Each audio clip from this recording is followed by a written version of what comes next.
algunas otras definiciones que también van a ser pues importantes, como la emergencia hipertensiva, que esta se va a definir como un aumento agudo en la presión arterial por arriba de 180 a 120 milímetros de mercurio, y esta va a estar asociada con lo que es el daño del órgano terminal o el órgano blanco. Los órganos terminales que normalmente suelen quedar afectados en la emergencia son el cerebro, el corazón, los riñones o los ojos. Y también tenemos lo que es la urgencia hipertensiva, que esta se va a utilizar igual para definir aumentos profundos de la presión arterial. La diferencia con la emergencia es que esta no va a haber, bueno, en esta no va a haber disfunción aguda del órgano blanco. Esa es su principal diferencia.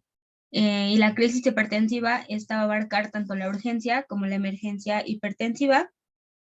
Y bueno, por último tendríamos la hipertensión de bata blanca, que esta se va a referir a los valores que podemos encontrar en los pacientes cuando les medimos la tensión arterial en un consultorio o en una clínica o en el hospital, y su tensión, bueno, la cifra va a ser por arriba de los 140-90 milímetros de mercurio, pero que si la midiéramos en otro contexto, como en su casa, presentarían pues una presión normal, menor de 135-85 milímetros de mercurio.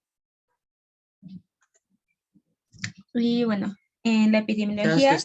Perdón, doctora. Sí. Quizás cabría aquí agregar a la hipertensión aislada, que sería un aumento de la presión arterial sistólica por arriba de 140 milímetros de mercurio con una presión diastólica menor a 90. Sí. Adelante. Y bueno, en la epidemiología tenemos que esta enfermedad, la hipertensión arterial, ya, bueno, se considera un problema de salud pública muy importante, tanto por su incidencia como por su prevalencia, y también porque está muy asociada con el desarrollo de las enfermedades cardiovasculares y de las cerebrovasculares.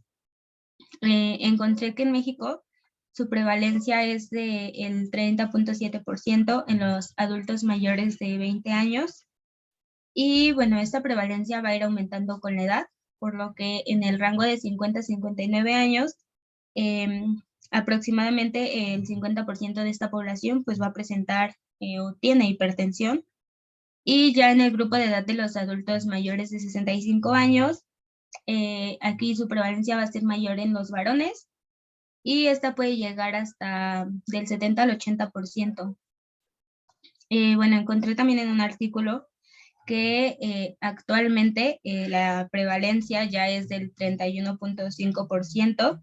De ese 31.5% de pacientes que presentan hipertensión, el 47.3% desconocía su estado, y bueno, si lo pasamos a otros números como más entendibles, 2 de cada 3 hipertensos desconocía su enfermedad, y de este porcentaje del 47.3%, poco más de la mitad recibían tratamiento, y solo el 14.6% logró su control tensional.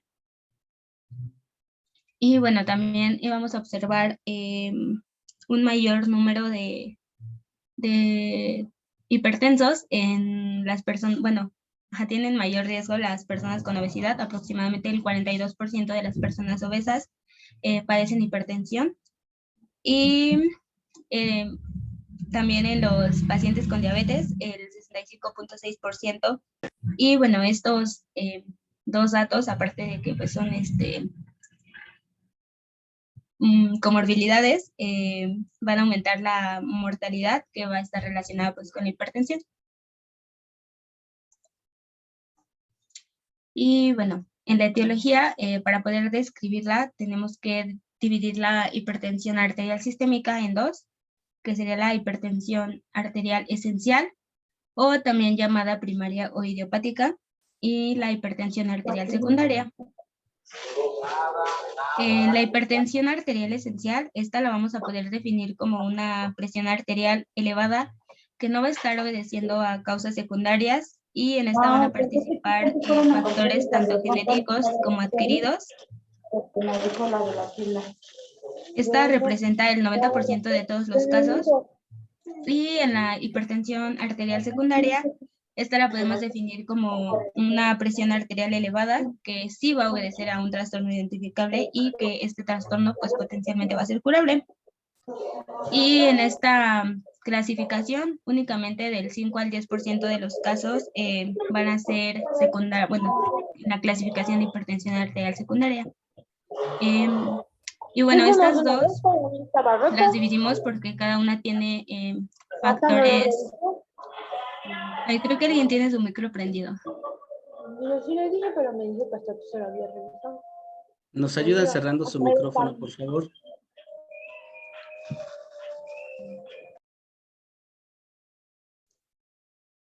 Bueno, en la primaria vamos a tener ciertos factores que van a estar pues ocasionándola. Hay más que en la secundaria, pero principalmente va a estar ocasionada por el aumento en la producción de hormonas como la endotelina y el tromboxano, ya que estos pues retienen sodio y también tienen un efecto vasoconstrictor. También por los hábitos alimenticios, por ejemplo, un consumo excesivo de alimentos que son muy ricos en sodio y que son bajos en potasio o en calcio, y también una pobre ingesta de verduras y frutas.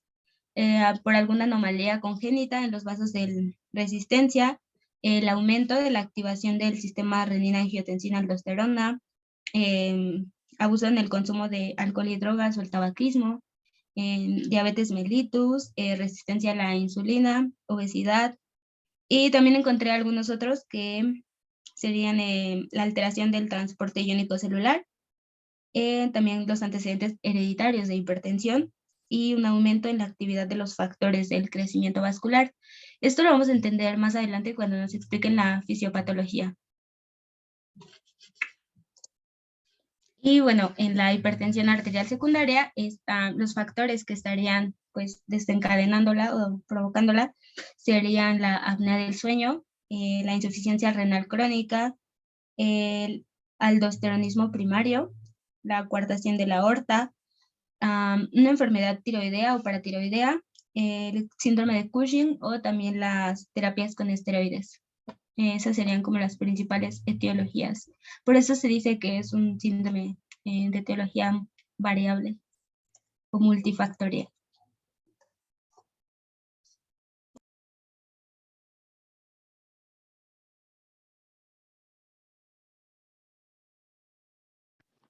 Bueno, ahora vamos a continuar con la clasificación.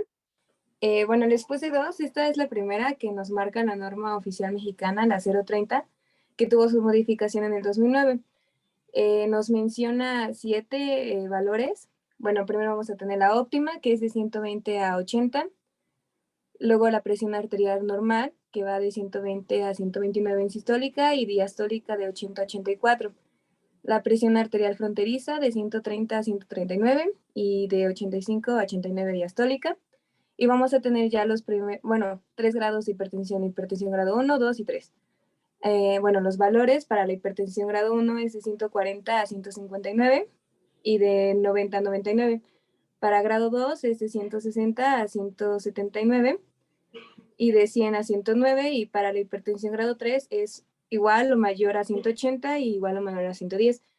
Y bueno, tenemos la presión sistólica aislada, que es la que nos mencionaba el doctor al inicio. Y bueno, los valores es de 140, bueno, mayor o igual a 140 y menor a 90. La siguiente, por favor.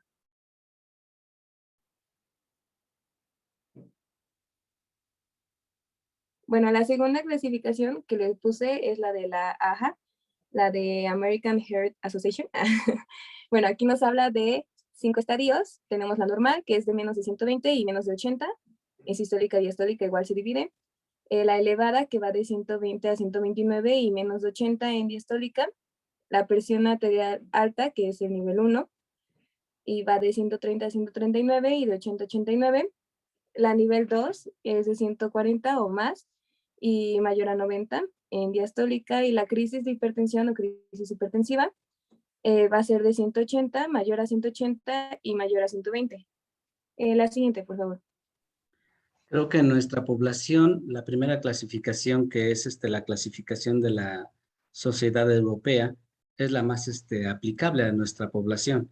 Esta clasificación, como pueden darse cuenta, muchos de nuestros pacientes quedarían en el rango de hipertensión con esta clasificación. Entonces, creo que tenemos que considerar como rango de hipertensión cuando está igual o mayor a 140 de presión sistólica o igual o mayor a 90 de presión diastólica.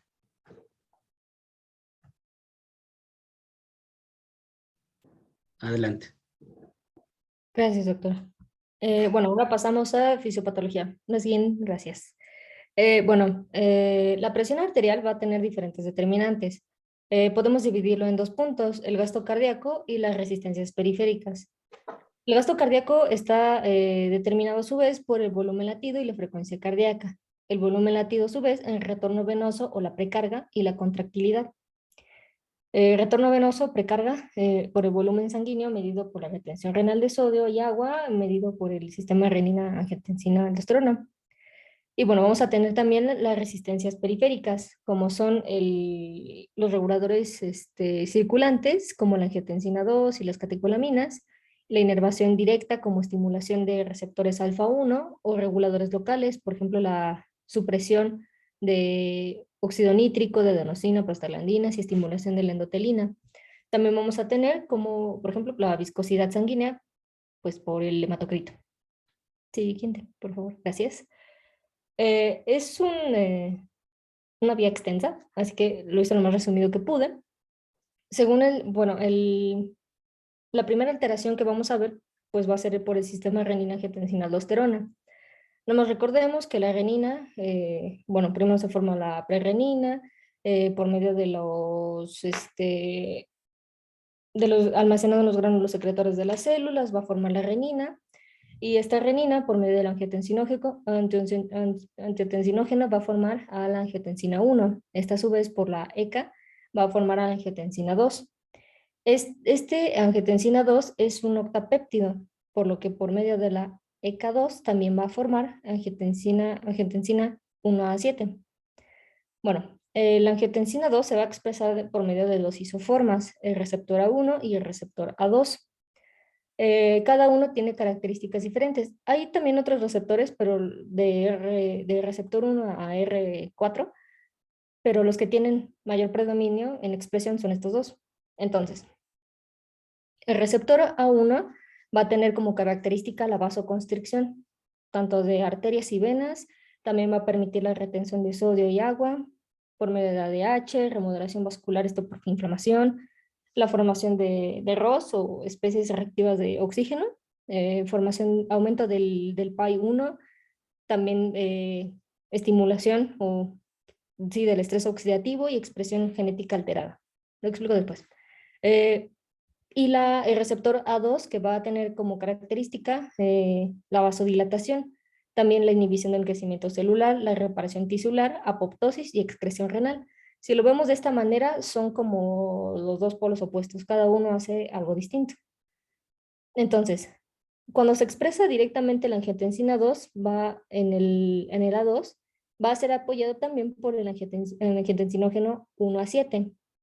Es decir, hay ocasiones en las que si se inhibe la acción de la ECA2, inhibe la acción, por lo tanto, de la angiotensina 1A7, por lo que va a disminuir la presencia de la acción del A2 o del receptor A2. Entonces hay un predominio del A1, es decir, la vasoconstricción. Esto también ocurre cuando hay bloqueadores del receptor A2 o también cuando hay activación de la vía de una manera permanente o incluso de una hipersensibilidad de los receptores, principalmente del A1. Entonces, aquí el problema es el A1. Entonces, este A1 va a actuar por diferentes mecanismos que son extensos, pero nada más los voy a mencionar. Por ejemplo, la fosfolipasa C, la estimulación de los canales de calcio, la activación de la fosfolipasa A2, fosfolipasas D y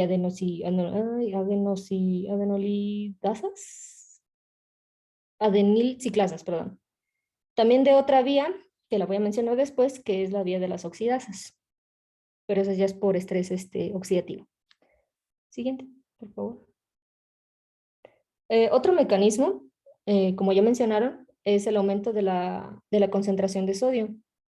principalmente por la dieta. Lo que hace el aumento de la concentración de sodio es que va a reabsorber agua. Esta reabsorción de agua lo que va a hacer es aumentar el volumen sistólico y por lo tanto también el volumen plasmático. Esto deriva en un aumento del gasto cardíaco y a su vez del aumento de la presión arterial. Como método de salida o de salida, hay un aumento, al aumento de la concentración de sodio, hay un aumento de glucósido cardíaco. Esto va a permitir que haya un bloqueo de la bomba sodio ATPasa en las células.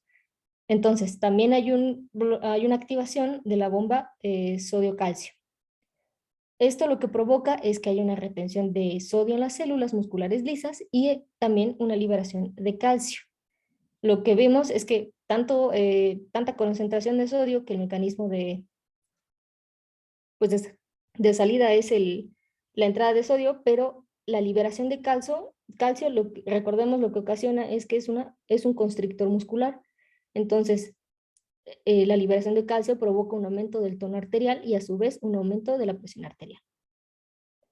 Siguiente. Gracias. Bueno, el estrés oxidativo, igual mediado por el sistema renina-angiotensina, va a actuar por medio de las vías oxidasas. Estas vías, o de la vía oxidasa, hay una inducción de genes, que lo que hace es la formación de las peroxidasas y de las superoxidasas. Esto ocasiona un aumento del anión del superóxido y del aumento de ROS, que es lo que provoca una disminución del óxido nítrico. Esto también se puede provocar cuando hay una activación o por medio de otra vía, que es la oxidasa de fosfolípidos dinureótido, de nicotinamida y adenina. Bueno, entonces, ¿esto qué provoca? Que hay una inflamación vascular, por lo tanto un remodelamiento que provoca una disfunción endotelial y por lo tanto un aumento de la resistencia periférica total, ocasionando un aumento de la presión arterial. Siguiente. Gracias. Otro mecanismo de las endotelinas. Bueno, la endotelina se forma a partir de la preendotelina más la enzima convertidora de endotelina. Esto deriva en 3 puntos, el E1, E2 y E3, en el que el principal, claro, es el efecto vasoconstrictor sistémico del E1. Este E1 se expresa en 3 diferentes células epiteliales, musculares lisas y en los macrófagos. Tiene también 2 receptores, casi parecido, por ejemplo, a lo que vimos en angiotensina 2. Tiene 2 receptores, ETA y ETB. La ETA es el constrictor y el ETB es el es el vasoconstrictor y ETB es el vasodilatador. La endotelina 1 se considera como el principal vasoconstrictor, esa es su principal función. Entonces, cuando hay una disfunción endotelial, incluso cuando hay un aumento de la expresión del E1, lo que provoca es, claro, la disminución del óxido nítrico, que es un vasodilatador, también del factor hiperpolarizante derivado del endotelio. También lo que provoca es un aumento de los factores de crecimiento protrombóticos, proinflamatorios y constrictores que van a derivados del mismo endotelio. También lo que provoca es una remodelación de las arterias, es decir, hay una hipertrofia y por lo tanto disminuye la luz de los vasos y aumenta la presión arterial, claro. Siguiente, por favor. Gracias. Y bueno, por último, vamos a tener a los reflejos opresores. Estos reflejos por medio del reflejo varoreceptor, que son por medio de 2 receptores. Está el primero que es el arco aórtico y el seno carotidio. Esto lo que hace es que vigila los cambios de la presión arterial por medio del estiramiento y la deformación del impulso hacia el sistema nervioso central, es decir, hacia el bulbo raquídeo, específicamente a las células del tracto solitario. Esto se va a medir por medio de señales. ¿Qué señales? Pues la de los 2 receptores, por medio de, bueno, el del seno carotidio va a ser a través del nervio glosofaringio y el del arco aórtico por medio del nervio vago. Entonces, cuando hay un aumento de la presión arterial, lo normal es que haya un aumento del estímulo hacia los varoreceptores y por lo que le dice el cerebro, oye, hay una presión arterial alta, bájale. Lo que hace es que hay una retroalimentación negativa para poder bajar la presión arterial. ¿Qué es esto? Que las fibras del tracto solitario inhiben la actividad deferente del sistema nervioso simpático, promoviendo la parasimpática. Y igual pasa lo mismo si hay una disminución de la presión arterial, hay una retroalimentación positiva para que pueda subir. Entonces, si hay aumento de la presión arterial, estimula los vasoreceptores y hay un efecto vasodilatador. Baja el gasto cardíaco, baja la presión arterial. Aquí, ¿cuál es el problema? Que una persona que es hipertensa, si presenta o si mantiene una presión arterial alta durante, días incluso, estos vasoreceptores lo van a tener como un balón control de disparo de estímulo. Es decir, entre mayor sea la presión y más tiempo la mantengas, ese va a ser el punto de corte para que el vasoreceptor provoque el estímulo. Entonces, sí, es como el punto medio para que pueda enviar la señal y poder permitir la disminución de la presión arterial. ¿Tienen alguna duda?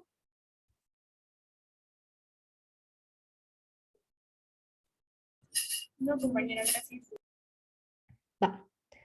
Siguiente. Te faltó quizás citar el mecanismo nada más de la aldosterona, que es también un aumento de la absorción de sodio y es estimulada por la angiotensina 2.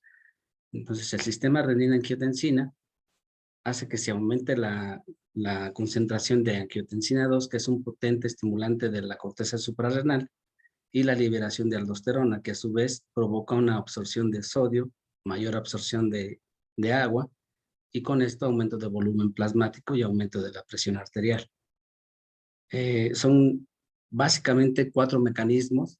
Uno es aumento del tono simpático por este último mecanismo que acabas de citar, la activación del sistema renina-angiotensina, aldosterona, y a nivel vascular, una disminución en la producción de óxido nítrico con aumento de la endotelina y disminución de las prostaglandinas vasodilatadoras. Serían los 4 mecanismos principales en la génesis del aumento de la presión arterial. Adelante. Gracias. Bueno, ahora lo siguiente es el diagnóstico. Bueno, esta es una enfermedad que usualmente se presenta asintomática. Bueno, usualmente y en primeros estadios es asintomática completamente. Por eso se le conoce pues coloquialmente como el asesino silencioso, porque no presenta síntomas o no son síntomas de importancia. Cuando se llegan a presentar síntomas es cuando existe un aumento muy alto de la tensión arterial o cuando ya existe alguna disfunción aguda o algún daño a órgano blanco, y también se presentan en crisis hipertensivas. Los síntomas pueden ser disnea, dolor torácico, cefalea, visión borrosa, confusión, somnolencia, náuseas y vómito. El síntoma que más presentan o que más se refiere es la cefalea, pero pues pueden existir todos estos. Por eso es como importante toda esta primera parte para el diagnóstico, que es la clínica, porque con ella pues se hace más oportuno y no se complica tanto el paciente a llegar a algún daño a órgano blanco. También debemos de evaluar con el interrogatorio la historia clínica, incluir los antecedentes, ya pues los familiares, los patológicos, porque pues aparte de que nos va a ayudar a prevenir alguna complicación, es parte de la estratificación de riesgo cardíaco que aquí es muy importante que se realice, porque bueno, hacer una enfermedad así hipertensiva puede presentar daño principalmente en el corazón y en el riñón, son como las consecuencias principales de la hipertensión. La siguiente, por favor. Bueno, también ahí mencionaba de los factores de riesgo, pero pues ya va implícito. Bueno, este diagnóstico pues se va a hacer con la medición también de la tensión arterial. Obviamente, se recomienda que no se realice en una sola consulta, pues si se puede que sea en 2 o 3 consultas en un periodo de 1 a 4 semanas. Eso lo refiere la AJA, pero en la guía de práctica clínica pues hay otros métodos diagnósticos. Tenemos la monitorización ambulatoria automatizada de la presión arterial, que es como el gold estándar, ¿no? Esta se va a indicar antes de la monitorización domiciliaria, y bueno, esta se va a requerir cuando se pueda hacer de manera nocturna o haya sospecha de hipertensión arterial nocturna. Esto es porque durante la noche la presión arterial disminuye hasta 10 milímetros de mercurio, y bueno, también nos puede referir a otras comorbilidades como diabetes mellitus, hipertensión arterial endocrina o otra disfunción autonómica. Y bueno, en este diagnóstico se va a realizar cuando las cifras den mayor a 130 en presión arterial sistólica y mayor a 80 en presión arterial diastólica en un periodo de 24 horas y mayor a 135 o mayor a 85 en un periodo diurno. Y bueno, la siguiente que se usa y es como también nos apoya a confirmar el diagnóstico y si es posible tiene algunos beneficios, pues se pueden hacer más tomas, es de menor costo y pues lo principal es que pues tiene más tomas, eso es como lo más importante. Es la monitorización domiciliaria de la presión arterial o la automedida, esta la puede realizar el paciente en su domicilio como tal. Y bueno, el diagnóstico en este caso se va a establecer con cifras de presión arterial sistólicas mayores a 135 y mayores a 85 en presión arterial diastólica durante 7 días con 2 tomas. Estas las puede realizar por la mañana y por la noche. Y bueno, aquí menciona que se descarta el primer día. La siguiente, por favor. Bueno, les había puesto una imagen donde pues se podía hacer como una bitácora, en este caso para lo de la presión, bueno, la monitorización domiciliaria, para que pues el paciente se oriente de cómo, no, sí, déjala, esta está bien. Cómo se va, bueno, cómo registre sus mediciones para que a las consultas las traiga. También se menciona que el diagnóstico se puede establecer en una sola consulta cuando la tensión arterial es mayor a 180-110 y existe algún riesgo o alguna evidencia ya de daño vascular.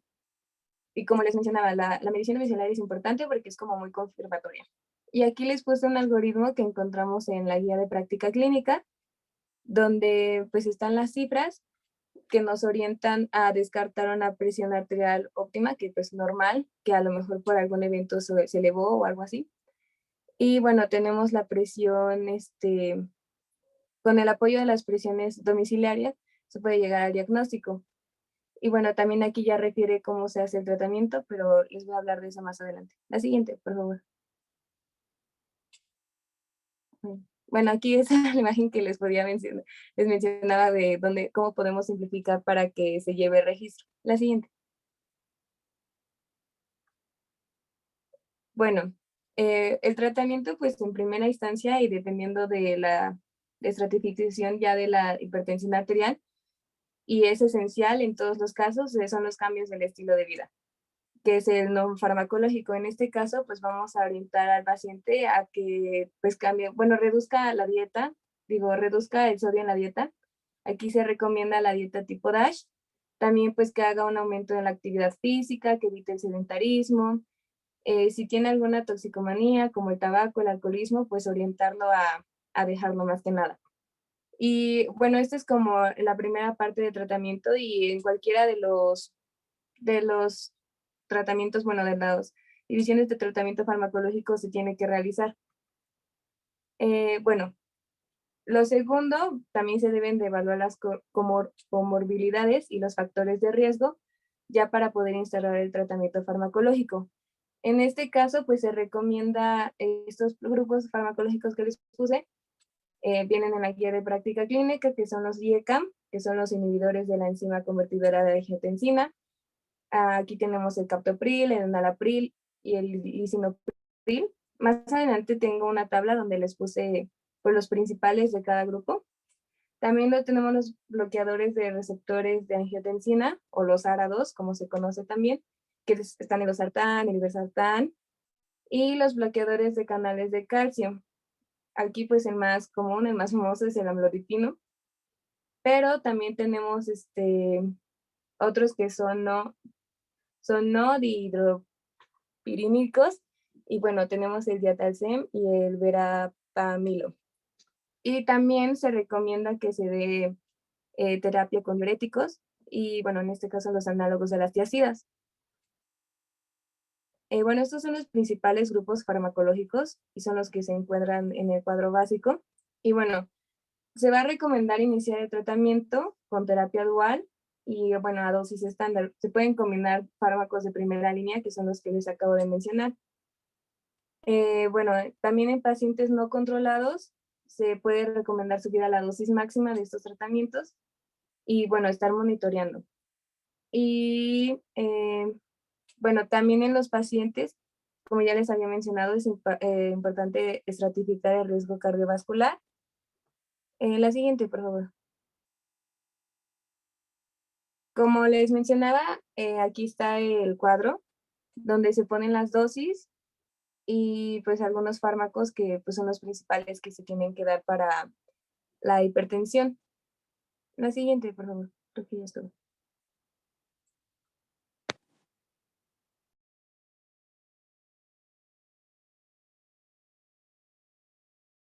Faltaba la mía, la de complicaciones, más adelante. Bueno, nada, siguiente, por favor. Vamos a tener complicaciones, esto principalmente con efectos en diversos órganos, principalmente estos. En el corazón, lo que puede provocar una hipertensión arterial sistémica es la hipertrofia de ventricular izquierda, también puede provocar una angina de pecho, incluso un infarto al miocardio, enfermedad coronaria bueno, ya pues arriba, insuficiencia cardíaca.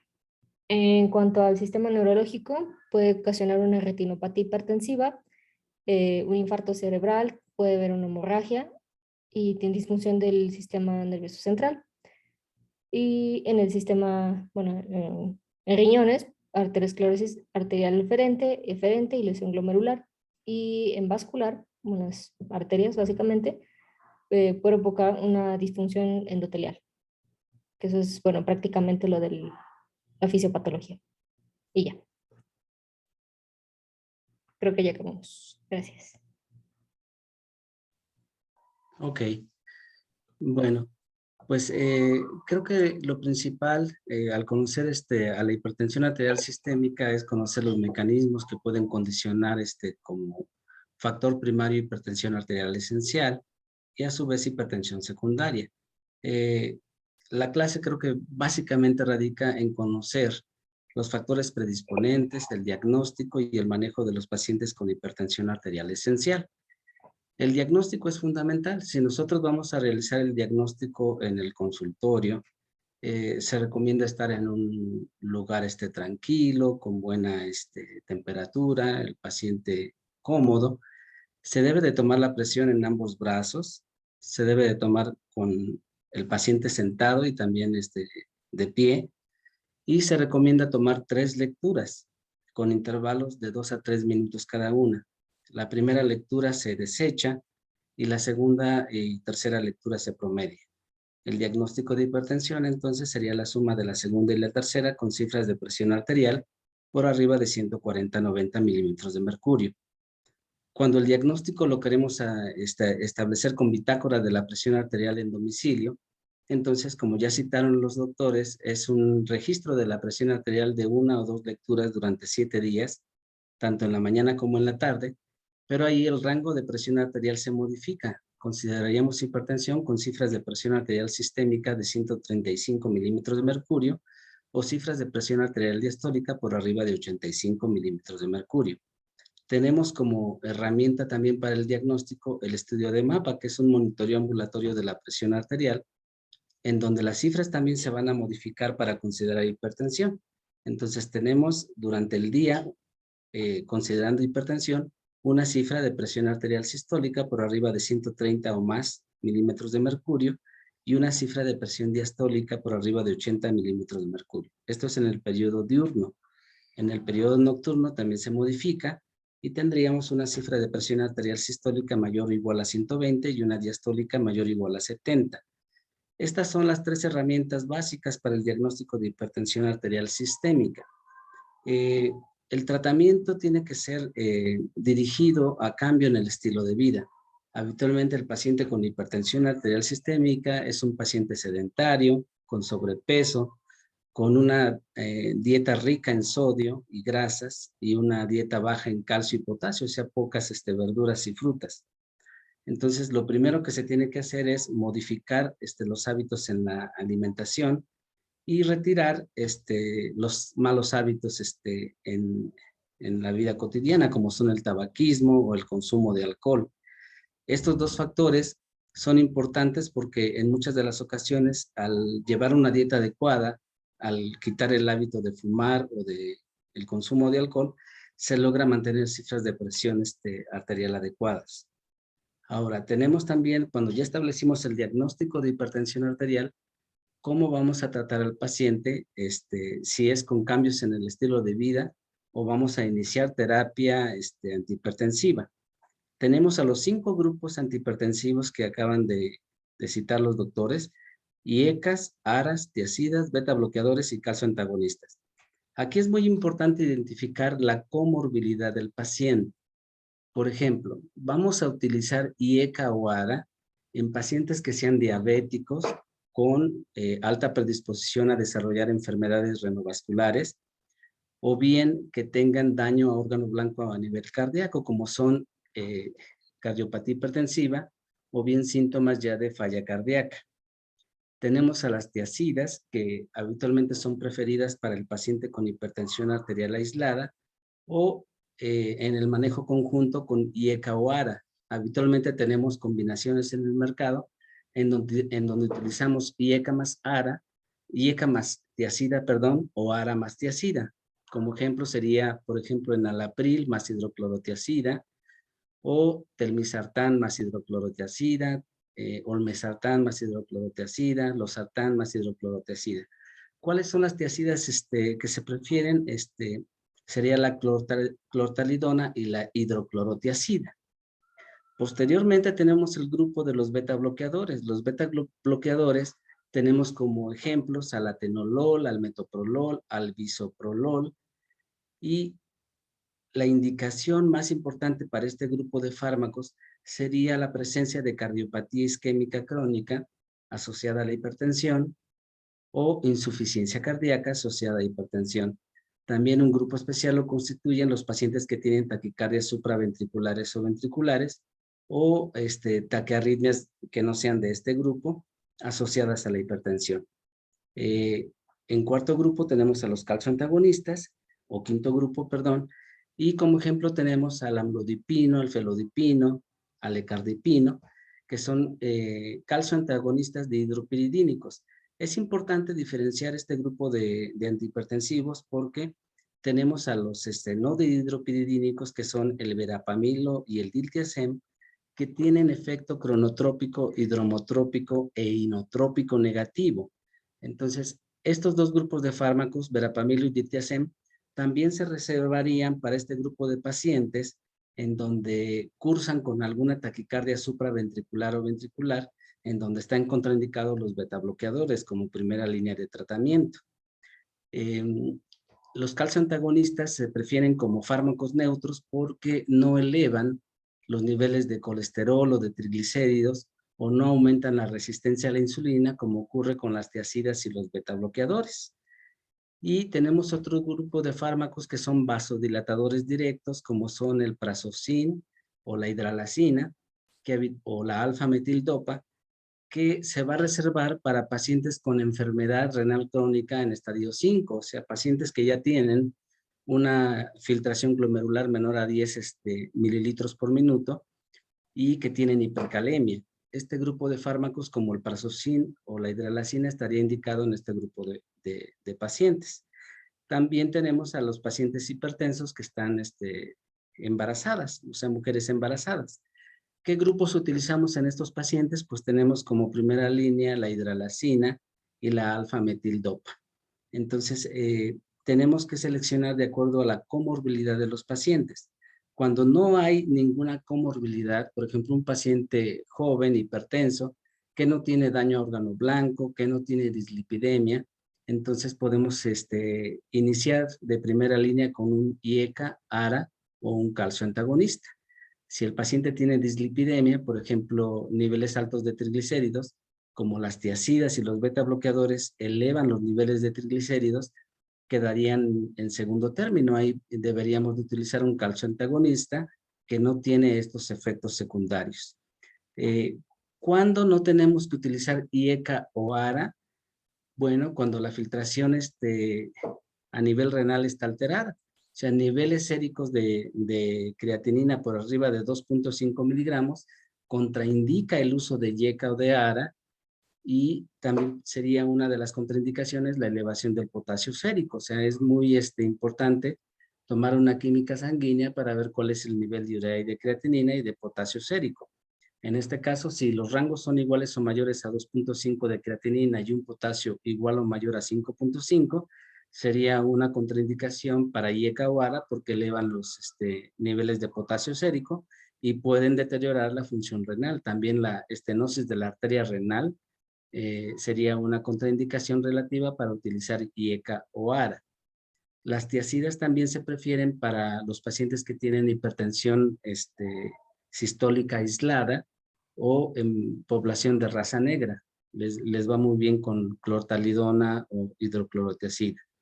Y los beta bloqueadores también prácticamente tiene mucha utilidad el beta bloqueador porque muchos de los pacientes que tienen hipertensión arterial pueden tener asociado ya insuficiencia cardíaca o cardiopatía isquémica crónica, o si tienen alguna taquiarritmia, como lo acabo de mencionar.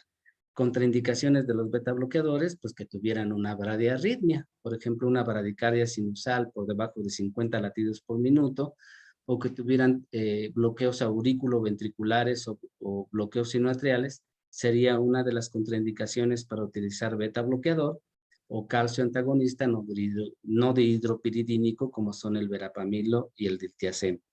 La clasificación que citaron al inicio, creo que nos debemos decantar, no por la clasificación de la AJA, sino por la clasificación de sus guías o de la Sociedad de Cardiología Europea, en donde clasifica la hipertensión en los 3 estadios de hipertensión, estadio 1, 2 y 3, e hipertensión aislada.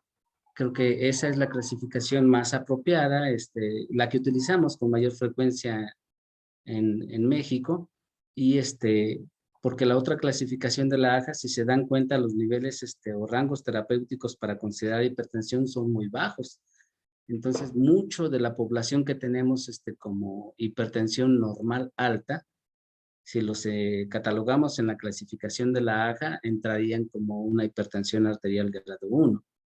Entonces, aquí se prefiere utilizar la primera clasificación. ¿Preguntas hasta aquí que tengan?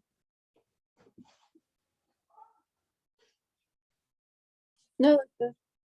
Doctor, y en caso de que el paciente sí reduzca como todos los factores de riesgo, en este caso, pues de que ya empiece a hacer actividad física y cambie su dieta, ¿es posible como que revertir la hipertensión? Aquí se tiene que considerar si el paciente tiene daño a órgano blanco o no. Por ejemplo, si se trata de un paciente joven sin daño a órgano blanco, con cifras limítrofes, yo creo que podemos considerar el cambio en el estilo de vida. O sea, una dieta con bajo consumo de sodio, rica en potasio y calcio, y quitar el consumo de alcohol o de tabaco, o reducir de peso. Existen una reducción pequeña con cada medida. Por ejemplo, la reducción de peso entre 5 o 7 kilogramos de peso, tampoco se logra una reducción proporcional a la reducción de peso. O sea, el efecto antihipertensivo de la reducción de peso lo vamos a lograr con una reducción entre 5 y 7 kilogramos de peso. Si el paciente baja 10, 15, 20 kilogramos, el efecto antihipertensivo va a ser exactamente el mismo. Obviamente, el efecto metabólico y benéfico que tiene la reducción de peso, pues es adicional. Entonces, ustedes deben de considerar en un paciente que no tiene comorbilidades y que tiene cifras de presión limítrofe, quizás en etapas iniciales intentar el cambio en el estilo de vida y de los malos hábitos para juzgar si se queda con tratamiento antihipertensivo. Lo peor que pasa en nuestra población es que vemos a un paciente joven de 35 años, por ejemplo, tiene sobrepeso, fuma, es sedentario, no tiene daño a órgano blanco, y lo encontramos con cifras de tensión arterial de 140/90. Ese paciente le damos indicaciones para un cambio en el estilo de vida, y lo volvemos a ver en 5 años con un daño a órgano blanco. Entonces es muy importante considerar también la idiosincrasia que tiene la población mexicana para seguir las indicaciones y recomendaciones en una enfermedad que, como ya lo citaron, es asintomática en más de la mitad de los pacientes. Entonces, ¿cuándo es que el paciente busca atención médica y cuándo es que el paciente hace cambios en el estilo de vida? Pues habitualmente cuando ya tiene daño a órgano blanco. Entonces, ahí hay un poco de controversia en donde si uno tiene que ser más agresivo en el control antihipertensivo de un paciente joven con cifras de presión arterial limítrofe o podemos darle un seguimiento con cambio en el estilo de vida y posteriormente valorar si requiere de tratamiento antihipertensivo. Hay cifras y guías también para valorar si el paciente inicia con monoterapia o empieza ya con terapia dual. Generalmente los pacientes llegan con cifras de tensión arterial en estadio 2. Entonces, los pacientes habitualmente requieren de doble terapia antihipertensiva para alcanzar metas terapéuticas. Las metas terapéuticas en pacientes que no tienen comorbilidades, se recomienda una presión arterial de 130/80. Esa sería la meta terapéutica. En pacientes de la tercera edad, esto es mayor a 65 años, se recomiendan cifras de presión arterial sistólica como meta de 140, la presión sistólica, y como 85 de presión arterial diastólica. En guías anteriores se evaluaba el estadio de la presión arterial y también se consideraba si tenía daño a órgano blanco. Por ejemplo, algo que no se citó en la plática es la presencia de proteinuria. Hay pacientes que no tienen niveles elevados de creatinina o de urea y tienen una filtración glomerular entre 80 y 120, entonces no se considera que tengan alteración en la función renal. Cuando yo hago un examen de proteínas en orina de 24 horas, encuentro un aumento de las proteínas urinarias y entonces la presencia de proteinuria es un indicador, es un daño a órgano blanco de que ese paciente tiene alta probabilidad de desarrollar en el futuro enfermedad renal crónica. Entonces también la proteinuria sería un factor importante para considerar en qué fármaco antihipertensivo le voy a dar o si solamente voy a modificar el estilo de vida de este paciente. Ok, muchas gracias, doctor. ¿Algún comentario o pregunta que tengan al respecto?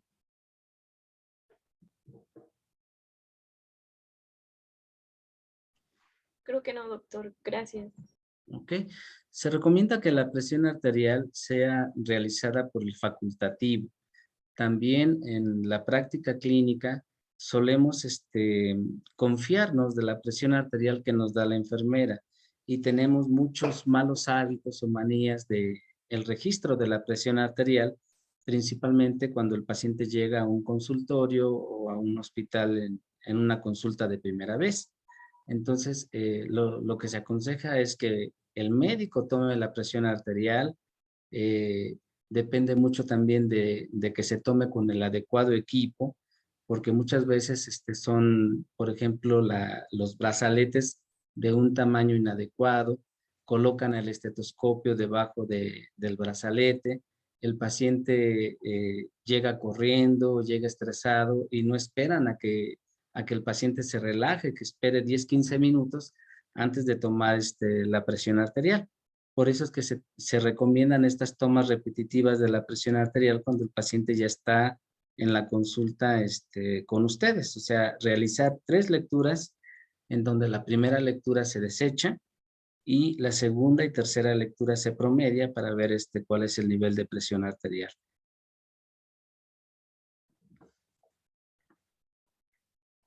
¿Preguntas? No, doctor. Ok. Bueno, entonces daríamos por terminada la charla. Nos vemos el día de mañana para revisar el siguiente tema. Sí, doctor, muchas gracias. Ok, doctor, gracias. Gracias, doctor. Hasta luego. Muchas Gracias. Gracias. Gracias, doctor. Luego, buenas noches.